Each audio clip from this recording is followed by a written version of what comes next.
Welcome to the Social for Brokers podcast. Today, I have the one and only Sam Norris, or if people follow him on Instagram, the Sam Norris. That's his Instagram handle. He's not a big-headed person. That's his Instagram handle. So Sam, as I said, you'll probably know him more so from his Instagram, and he's really stepped it up on LinkedIn. You might have seen him on there. And he specializes in mainly helping property investors and developers as well raise finance at his company, and it's Grand Union Finance. Am I right in saying that? It is indeed, yes. Well done. Well remembered. And this is a perfect example of, I know Sam Norris as Sam Norris rather than Grand Union Finance. And we'll talk about the personal versus business brand as we get into this. Now, we had Sam on, I was talking just before the podcast, about 2 years ago now, I think. And we didn't put that one on YouTube. So if you're watching this on YouTube, this is the first time you will have seen that beautiful Norris face on our YouTube channel. Now, the reason I wanted to get Sam on was he's one of the most consistent players in the game when it comes to Instagram. When I talk about consistency, I don't just mean uploading posts. I'm talking about Instagram stories, how he interacts with his audience in Instagram stories, and how he utilizes Instagram lives. Before I chat to him, this is something that people really need to dial into, I think. Over the next few months, the next 6 months, the leads are going to come in slower. You need to be utilizing free tools like Instagram to start building your audience and start generating leads. They're not going to come straight away, but get to know how to use these platforms so you can start building your audience for leads further down the line. Anyway, enough of me rambling on. Sam, welcome to the podcast. Thanks for coming back on. Thanks, mate. Always a pleasure to have a chat with you. As I said before, I'm just coming on here to have a chat, mate. You know, I've got a lot on. and people get to listen to it. This is the best thing, because What would normally happen before the podcast, Sam and I would literally call each other and have a chat about what's going on, marketing, because we love our marketing. Even though Sam does mortgage advice, we love that side of it. And we just thought it would be a great way for people to listen in to what we chat about. So here we are having a chat anyway. But for the people that don't know who you are, Sam, or what you do, could you give us a bit of a background? Yeah, absolutely. So as you say, I'm Sam. I run Grand Union Finance, and really, as you mentioned previously, our goal really is that we focus on working with investors and developers primarily. So we have a small team that handle both the mortgage side of stuff, but I do quite a lot of bridging, development finance, commercial finance, and stuff like that as well. Been through most of the difficult times recently, got qualified just before the credit crunch. We've obviously been through Brexit, COVID. Now we've got the economic downturn. So I've been through the mill, if you like. And over that time, I've been blessed to be able to work with, in my humble opinion, some of the best investors in the country. So it's really nice actually to get to know some of them really well, and actually to see how they tick. And yeah, really just trying to create a brokerage that goes the extra mile for those clients, understands property investing, and actually more than anything else in my book is actually creating a really nice home for some great people in our industry to come and work in. Because we know as well, some brokerages, bit salesy, bit old school still, and I'm a great believer in having a really good team that cares about their clients, and that's what I'm trying to create, like a really nice culture. So yeah, that's pretty much me in a nutshell, mate. Awesome. And I'm going to get into the team shortly about how they brand themselves on social, because we spoke about Chanel before, who's taken a bit of time to go back and watch the Wales game, because she's a Wales. Is she from Wales, or is Welsh fan with family? No, she is very Welsh. She is very Welsh. So I'll let her have the afternoon off so she can go and watch the football. So what I'd like to do is, if the reason I'm going to ask you this question, I'll tell you as to why. A lot of people that listen to this podcast are at very different stages in either their mortgage brokering career or their business owner career. So I'm trying to get a good cross-section of people that come on, from people that have just started out to people that run a 30-person business. So can you explain to us what your team setup is in terms of numbers? How many brokers, how many admin? Yeah, so we are now up to 5, including me. Are we up to 5, including me? Yeah, 5, including me. But amazing, I had to actually proper think about it. So myself and Chanel are the brokers in the team. Ruby, who she's not my right-hand man, she's my left-hand lady. She is basically she is our operations manager. She oversees the everything on a day-to-day basis. We've just brought in Jay, who is a case manager. She's 6-year experience case manager, really bringing, I mean, she's 2 months in and already has brought such a lot to what we do. And then there's my mum. My mum is my PA. So she was doing some back-end stuff in terms of liaising with solicitors and all that kind of jazz. But now that Jay's in, she's sort of transitioned into what she does best. She's been an executive PA for 35 years and works well. She still has some really, really, like internationally well-known in their industry clients. So I'm quite lucky actually. You're getting the best of the best. Yeah, she keeps me in check. She calls me every morning and reminds me all the things I've got to do during the day, which is it. When you think of it like that, you go, "Oh, that must be awful." But actually, it's an absolute blessing because I always make sure that everything that needs to get done gets done. So that's where we are. Like we're a small team, but the focus massively is on every single player being placed in the best position and working cohesively together as a unit, following what we believe to be sort of a tried and tested. There we go, third time lucky. Sort of process that we're constantly refining. Efficiency is what we're aiming to do. So yeah, not a massive company by any means, but I think we've now got that basis where we formulated a foundation that we can now grow off as quickly as we kind of want. Now, hearing everything you've spoken about there, it's just re-jogged my memory of when we started speaking, and this is a book recommendation to everybody that's listening, is you recommended a book to me called The E-Myth Revisited. Yeah. And not going to run through the whole book for you chapter and verse, but please read it or get it on audiobook. But one of the chapters talks about setting up the foundations and the job responsibilities and almost making, I don't want to use the word hierarchy because that feels very managerial and corporate, but a way to determine whose roles, who does what within the company. And it sounds like you've exactly done that. And you did that 2 years ago. And I know there's some of your structure has changed in the business, hasn't it? Yeah. Well, I had to buy out my business partner. So that was obviously tricky and changed. How did that go? Because there might be a few people listening to this that might be in a very similar situation and thinking, how do I go about that? Or might be thinking about getting into business with a business partner. What would your advice be? So do you know what? I told this story last night, actually. I was talking to somebody and they're asking me about it. Both myself and Engi, my ex-business partner, we were good mates. We've known each other for a while, both brokers.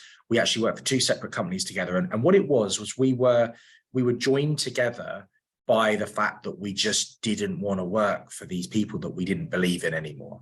Some of these dinosaurs in the industry that we just didn't want to work under them. We didn't like the way that they did things. We didn't like their ethos. And we were bound together by that. We started our own company without really talking about how we wanted to run that company, what we wanted to do with the company, what the plans were. And it became very evident very early doors that neither of us were right or wrong. We both just had very different ambitions for what we wanted. And so I've actually got a lot of respect for Engin in the fact that he came to me, instead of just thinking, well, I'll ride out this storm. Me and Sam have been talking about this for years. And we have been talking about it for years. He came to me and said, I genuinely don't want to do this. But I know you do. And he said, and you have built this brand. You've got the plan. You keep the brand, buy me out. And very amicable then. Oh, do you know what the best thing is we can now actually just be mates, and we don't have to. We're not business partners anymore. We can just chat to one another like mates, like we used to. And it's really good. The one thing I would say is, because there's a lot of people out there that have business partners and it works really, really well. I think what we struggled with was no one had the deciding vote. And because we had such differing opinions on things, there wasn't one person that could go, no, I'm going to make the decision on this. And so what I would always say is, if you are getting into business with somebody else, maybe think about there being like the one person that is Has maybe the deciding vote, I think, and make it a 51-49 rather than a 50-50. And you might, someone might be going, well, I don't want to be at 49. Okay, well, don't get into business with someone else then, because clearly you want to be the person that makes the decisions. So see, I did this once. I had a business partner in an online service that I set up. It's called Accountability Buddy, and it matched. What we found is we were friends just through like a forum, and we found that there wasn't anybody in the world really that had a website where you could match up with somebody and almost hold you accountable to your business goals or your fitness goals, whatever it might be. And we set up the business. We had loads of people sign up to it, but then it wasn't so much that somebody could make a decision. It was, I personally felt guilty if I wasn't doing enough work. I almost felt, am I doing the same level as work as this person? And then you work a bit harder, and then they might be in the background thinking, am I doing as much as Chris? And they do it. And then it just becomes not in a kind of like manipulative way, but it almost becomes toxic, because you end up working your asses off, both of you. Yeah. And you actually sit back and go, why are we doing this? We're almost working ourselves into an early grave because we think the other one isn't pleased with what we're doing. We had a similar situation in a slightly different dynamic, which was that I've always kind of thought lead from the front. When I used to play rugby when I was younger, I was always like, right, I'm the captain, I'm the leader of this team. I've got to lead by example. And that's my mentality, and it still is, with Grand Union, first in, last out. Don't do anything, don't ask anyone else to do something you wouldn't be willing to do yourself. And as much as we could talk about the art of delegation, all this kind of stuff, and people having different roles within a team, you should always be there visible to say, I'm willing to get my hands dirty and roll my sleeves up the same as anyone else. And I'm not saying this, so Engin's brother he's very, very ill, and his parents are a bit older now, and so he wanted to have the freedom, and this is why we didn't have the conversation about how we wanted this company to run. If we had, then it might have been a bit different, but he wanted to work for himself, so he had the freedom to be able to dip in and out of working. So he might work at 7 o'clock in the morning for an hour, then be with his brother for a couple of hours playing Xbox, then dip back out, but then he might do that all through the day and then still be working at 11 o'clock at night.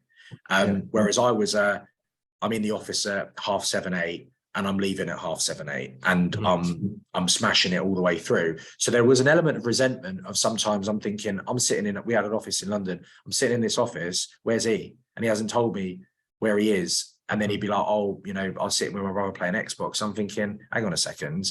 But that was, so this is, for me, this is for anyone that runs a business, in my humble opinion, this is where a lot of people listen to that going, yeah, you're too right. What an arsehole. Why is he doing that? No.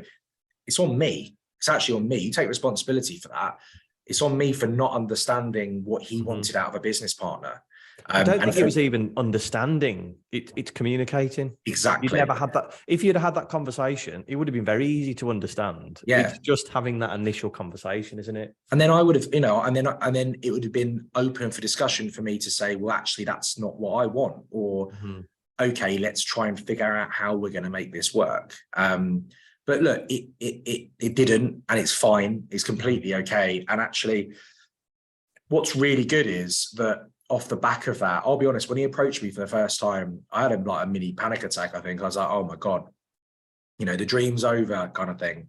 But, and this is another great point for people to take, I suppose, is I surrounded myself with some really good people that I could go to and say, look, this has just happened. I just need to talk about it and get my head straight. And what I got back from all of the people that I spoke to, some of which, were people that have run 30, 40 person businesses. And all of them said, Sam, you didn't need a business partner to start with. You should have done this on your own anyway. So yeah, great. You've done it. You've got the platform. He's now basically handing it back to you on a silver platter. Okay, charging you a little bit for the silver platter, but all in all, it's yours. You can now, completely lead it, instead of being anchored back and having to compromise on a lot of stuff. you can absolutely go hell for leather on your vision. And that's exactly what I've been able to do, which is great. It's daunting, but it's also incredibly exciting. And, you know, I talk now that I have built my team out to a point where I don't necessarily have to be a broker 24/7. I get that little bit of extra time where somebody, you know, that I know might call me up and we just have a discussion, because, you know, I had somebody who runs a law firm called me on Friday, and we had an hour-long discussion in the middle of the day, just talking about her pricing structure and stuff like that, like really good stuff. And off the back of that, like, I had an idea about something that we could do to change something, and I can just implement it. You know, I can just go, right, we're going to give this a go. Idea. It's you know, I think it's, you know, it's really good. Obviously, having a team, it's good to have people there to feedback and give their ideas as well. And actually, Jay's come in straight away and had ideas. Ruby is constantly feeding back ideas and things that we can do. But yeah, in the same token, I can then be the sole person to go, yeah, brilliant, let's give it a go. Not, I need to talk to somebody else to decide whether or not we're going to give that a go. Exactly. And which is great. The perfect example of that is talking about the business partnership. Everybody would see you as the face of Grand Union Finance, and the way that you have done that is through social media, isn't it? Yeah, so that must have been quite hard for your business partner. You were the face of it, and it was always going to be your face of it, but that's through bloody hard work that you've done on social media. So I really want to get into, we've got another like 15-20 minutes to talk this through. I really want to get into social media. So the first thing, really simple level, how much do you post every week on social, and where do you post to? So it's fluctuated a little bit recently. We had a real purple patch for about 3 months, where we were, not only were we bringing on like new members of staff, but we were also incredibly busy, and the socials, I will be honest, took a bit of a battering. But on a good week, I would say I'm posting, let's say, maybe 10 times on Instagram, in terms of a post/reel, maybe 3 or 4 times on LinkedIn. In an ideal world, at least something on YouTube, a couple of bits and bobs on TikTok as well, and usually a podcast or 2 as well. That's on a good week. And I reckon we have a good week more often than we don't. So that's starting to become more normal to have a week like that. So yeah, it sounds like quite a lot, but actually there's ways and means of making it work. And we'll talk about that, a few top tips for the guys. So you post 10 times per week. How long have you been doing that for? So I started my current account on Instagram, I think, well, I opened it in 2019 sometime, but I started it really at the beginning of 2020. And it was, to begin with, first couple of months, it was testing the water, post this, post that, try this, try that. And then I basically got to the point where I was like, no, I need to be posting every single day. And I think I posted every day for at least 18 months. So you've got 18 months posting every day. Yeah. We've now got 10 times per week. So twice a day. After coming up to 3 years, we'll call it 3 years. So 3 years of consistently posting, what percentage of your leads now come through, we're going to say Instagram, because that's the platform I know that you Yeah, I would say, so in terms of the business that we do on a monthly basis, half of it is actually from our existing customer bank, our client bank. So we are quite lucky there. Working with investors is good because you get lots of very quick repeat business because they're buying lots of property. But of the remaining 50%, I would say half of those are from Instagram. So half of every brand new lead that you get is through Instagram. Yeah. That's how powerful Instagram is. Minimum. But you started 3 years ago. Yeah. And you haven't used anything like paid advertising or anything like this. Is all organic. I've boosted a couple of posts. Like I think Christmas before last, I remember I boosted about 3 or 4 posts and spent 120 quid or something all across those posts, just because I was just testing the water. And those posts got a lot more engagement than all the other ones did. Of course they did. And I got a couple of extra followers off the back of it than maybe I normally would do, but it didn't make that much of a difference, to be quite honest with you. So it's all about the organic stuff. Yeah. So what I want to do is really drill down into how can somebody start today on it. I'm going to say Instagram because that's the platform so much about. So we're going to run through like a few best practices. So the first thing I always ask is, where do you get your ideas from, Sam? So we are quite lucky in the mortgage industry because you sign up to all of like the industry magazines and stuff, and they send you email updates like twice a day. So there's always something in there that you can pick out. And sometimes, believe it or not, what I'll do is I'll actually go on my phone, I'll get the article up on my phone, take a screenshot of the article, and I'll put it as the backdrop of my reel. And I'll be like, this has happened today, and this is my opinion on it. Ah, right. Okay. So literally you are just giving your opinion as a piece of content. Yeah, absolutely. So there's that as an example. Another one would be what I do is, I mean, I'm now in a quite a fortunate position whereby you mentioned the live. I've been doing a live Q&A on a Monday for the last, well, we're up to our episode 117, and I've missed 2 weeks. Because I remember that the ones that I know you post every week, that's why you're on here. I don't watch them all the time, but I was really, what got me interested when you were ill, I was like, bloody hell, he's missed one.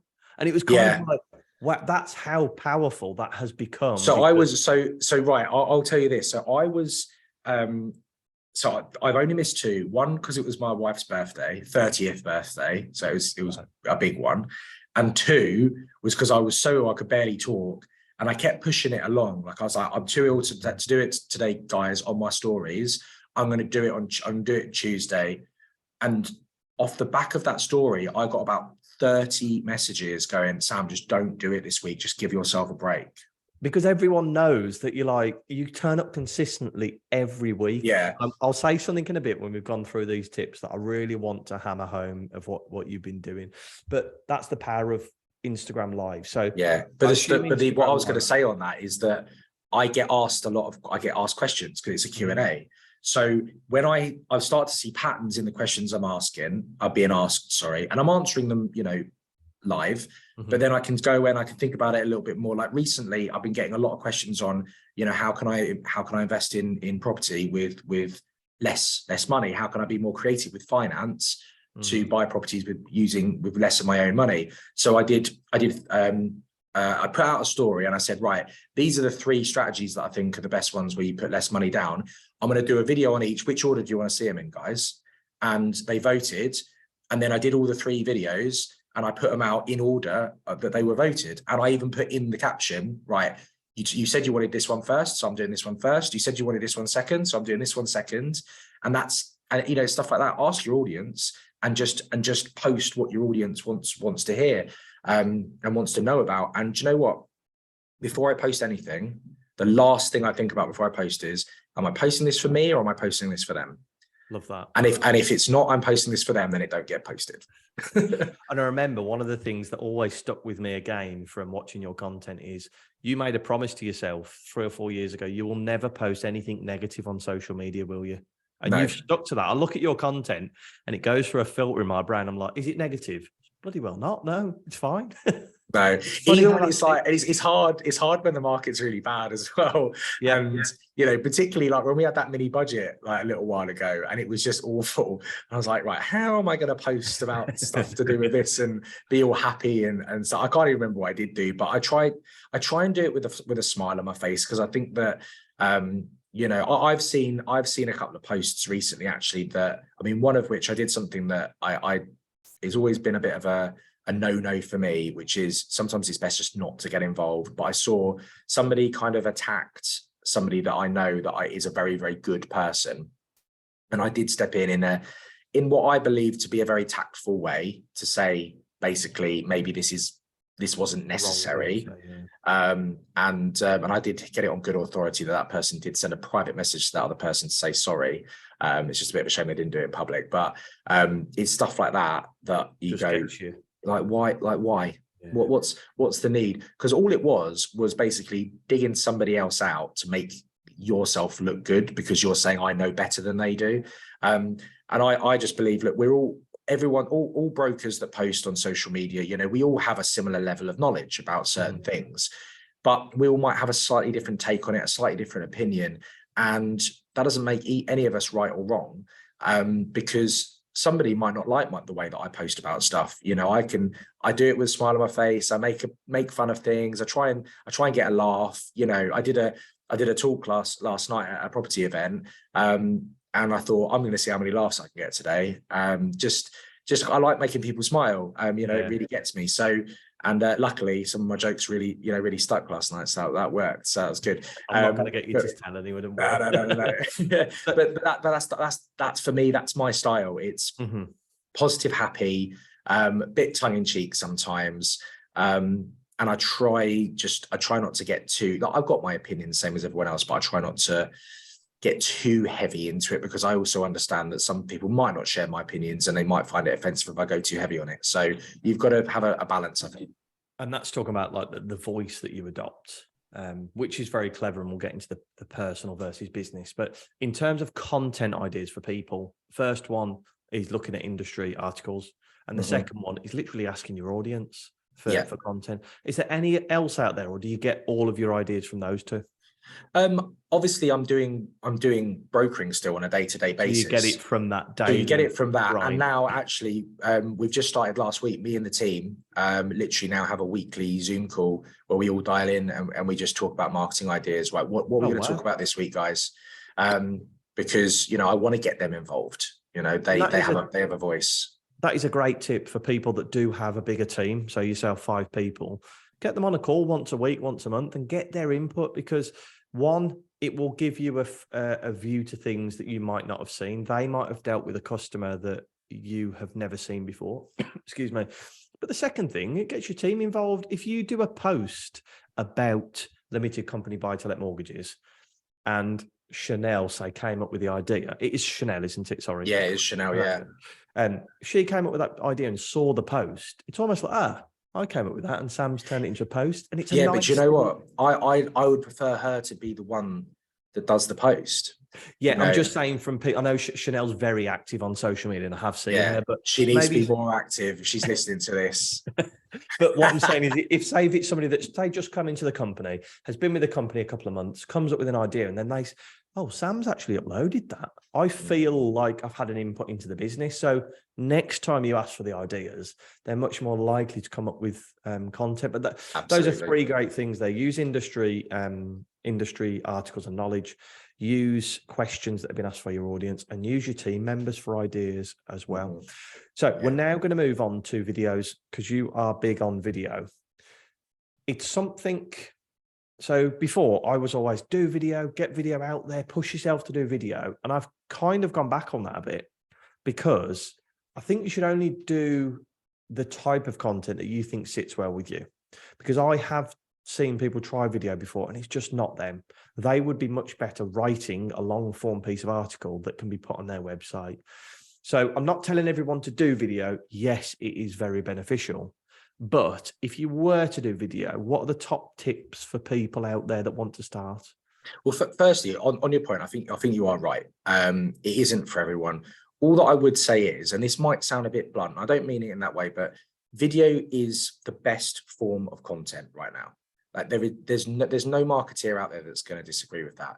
It is the type of video that all of the platforms are pushing.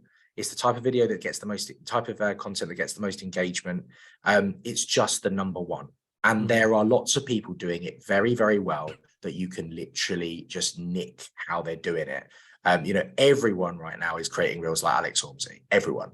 And they're working, because they're working, and it's great. So what I would say is, before you completely decide I'm not the right person for video, you just have to, I think, get comfortable with the fact that if you make that decision, you are eliminating the best type of content right now from your armory. So try it. And the first time I did videos, mate, I was shit at them as well. You know, so, and I had to get through them. Okay, maybe feel a bit more like outgoing, or I'm confident in my ability, so maybe that helps. But before you get into this, talking about, I'm just going to have a bit of a to and fro on this. J.K. Rowling was here today, and she was in a coffee shop, and she could somebody told her, start doing video or knuckle down on your book. Which one would have got her further? Yeah, but that's J.K. Rowling. I know that's a very Yeah. different, but there might be somebody out there that thinks, oh my gosh, as a mortgage broker, I'm being told I need to do video. Yet they could write incredible articles that could be picked up by the Telegraph. That I'm just being completely devil's advocate there. Yeah. And of course, and look, there's always going to be, I'm talking in the macro, you know, Okay, in the macro, that's the best type of content right now. Video until Don't discount video until you I mean, look, if it gives you heart palpitations, it's not the right thing to do. work to your strengths. You know, if you are really good at copywriting and writing articles and that kind of stuff, great. Like, go for it. I would say just give video a go, because it really does work. I'm living proof of that, as are many people. So I'll just say maybe don't give up on it too easily. That's all. Okay. Yeah. So with your videos, what I like when you do videos is you've got a very mixed bag, not in a negative way, but mixed type of content. You'll sometimes do humorous stuff. So I remember the series of video that, like, what was it like when a mortgage broker comes? What mortgage brokers love to hear, but sarcastically, like that's what we actually really don't like to hear. Like a bank statement that's split over 17 JPEGs attached to an email instead of a PDF. Yeah. Those kind of things. I stopped doing that because I literally couldn't think of anything else. I think I got to like part 9 or part 10, and I was like, I'm scraping the barrel here, so it's not actually funny anymore. But the thing is, that was content that was actually made for mortgage brokers rather than clients, wasn't it? So you mixed it up, but then you do more informative content. And when you're doing videos, is there any top tips for people when they're recording? Any pieces of equipment that you'd recommend, apps, anything like that? So I record everything on my phone. Okay. Now, one thing that I did do recently was I made the decision that, because it's clearly quite important, I just upgraded to the latest iPhone. I paid quite a lot of money and just basically bought a brand new iPhone, because number one, I don't like Samsungs, but I love my iPhone, so I had to get an iPhone. So I just got the best one. The camera on the latest iPhone is insane. It is really, really good. I know, like, my wife's got a Samsung. She'll talk about Samsung all day long, and they probably do have slightly better cameras, but this one is good enough. I use the proper camera, the back camera, when I can. I put it on. I actually don't record in any apps. I record out of the apps, and I edit down. I use the cinematic setting as well, so it gives a kind of a fuzzy little background and really pushes you into the front. Which, if you watch a lot of quite professional looking creators, they have a very similar style. I have a lapel mic that I use because the sound, I think, is important. So the lapel mic I use, I don't have anything. I mean, that lapel mic cost me about 70 quid. So it's a Bluetooth one. No, it's got a wire. Okay, right. So I'm never too far away. And so that's how I actually do the recording. You can use iMovie to do this, but what I do is, so next time you're watching a TV show, and once you've noticed this, by the way, I'm ruining TV for everyone right now. Once you've noticed this, you can't unnotice it. The angle or the what they're looking at changes really frequently, because it keeps the attention going. So you need to do the same with your content. So what I'll do is, I mean, I do quite a lot, so that's quite helpful actually, because it's a clear break that I can just cut out. So I'll either put it in. I used to use iMovie. I now use a thing called Luma Fusion, which is, it costs you 20 quid, and that's a one-off payment. And it's just I think it's a really good editing tool. I use it for iPad. I use it on my iPad for YouTube videos and stuff as well. But what I will do is, I will sort of every few seconds, I'll look for an opportunity to cut the video so that so sometimes I'll just do a little mini zoom in and zoom out. Maybe if I'm emphasizing something, like I'm saying, the Bank of England has raised its base rate today to 3%, and then on 3%, it'll be in and then out. And I'll do it in, I won't do the same in and out. I'll do more in sometimes, less zooming in, less zooming out. I will cut it up as well. So sometimes you physically, I know people go, well, that looks disjointed. It doesn't. When you're just watching a video that doesn't change and it's just you talking head, the human psyche will just lose interest on its own. If you keep cutting and it's, you know, you're moving about, your brain automatically stays with it. And since I've started doing that, in terms of how long people are actually staying on and watching the video has gone up, you know, to 80, 90%. So that's certainly something to help as well. And then captions, guys, you know, I literally use an app called Captions. I've got that one. That's the one. It's a great app. And I've now got to the point where all the stuff I've just talked to you about, the filming and the editing and the posting, less than 15 minutes. See, that's all you need, isn't it? All you need to be able to do. And it's just practice. It's just practice. And they're the best types of videos. And I'll intersperse them as well with, so this is, you know, it's just great advice anyway. I'm doing it right now. You know, I'm jumping on a podcast and go on podcasts, you get interviewed in person, go and speak at events and make sure that you're getting the recordings of those events. And you can then split those up as well into short little videos, particularly if they've been recorded on really good cameras.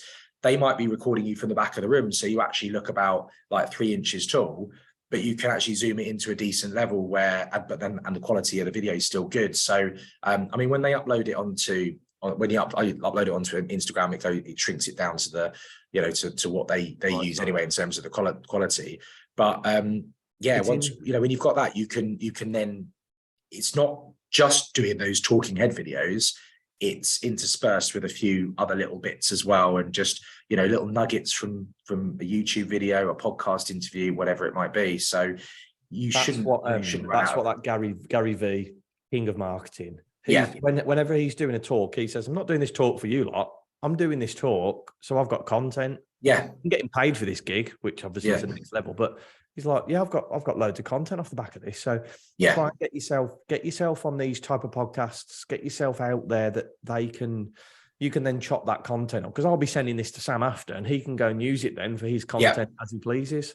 Absolutely, and the thing is, and it's more natural then as well, because I think it's nice to mix up the content between the I am sitting here talking to you guys and giving you a tip, to I'm actually sitting here having a chat with Chris, and I just happen to drop a little gem in there that turns into a great 40-second video. Mm-hmm. So guys, try and do as much long form content as you can. If you look at my Instagram, there's a video on there of me writing on a whiteboard about how you can take a long form piece of content and create it into 9 different bits of content. So that's it's kind of 3 videos. It's 3 long form videos, 3 short form videos, a podcast, and a PDF download as well. And I think that's 7. So have a little look at it. And there's a couple. Do you know, I might have told you this before, but I did a talk before COVID, where live in front of however many people it was at a property event, I showed them how to create 100 pieces of content out of like a few long form bits of content, like 1 or 2 long form bits of content. That's it. And we just kept going. And actually in the end, like, it was titled How to Make 100 Pieces of Content. And I think, but in the end, it actually went to like 127 or something like that. That's it. Long form content and chop it up. Sam, thank you so much for coming on the podcast. We have run out of time, but I'm sure to have you back on again. Guys, go and rewind. Sound like I'm doing a cassette. Go back to the beginning of this. Take a few notes of how to use social, where to post, how to get content on this. There's so much in this episode. Sam, thank you very much for coming on. I really appreciate it. Always a pleasure, buddy. Cheers, pal.